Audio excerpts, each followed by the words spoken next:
رسول ودیری د داخلو زمونږ د مدرسې د ادارة الحدیث هغه داخلم شروع ده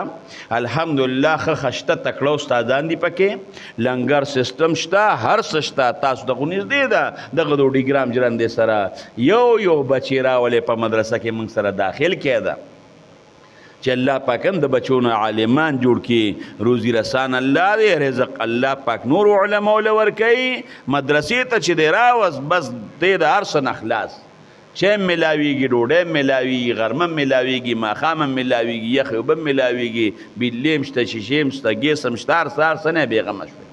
دې وخت نه د هغه رزق مفتو کې شو او وروسته به انشاءالله هغه د رزق مفتو کې نو بهترین انسان هغه دی چې علم وزده که او خوش قسمته انسان هغه دی چې د هغه بچی طالب شي او د هغه د بچي نه الله په عالم جوړ کړي دعا کې الله زمونږ راضي شي الله موږ د خپل قهر نه وساته د خپل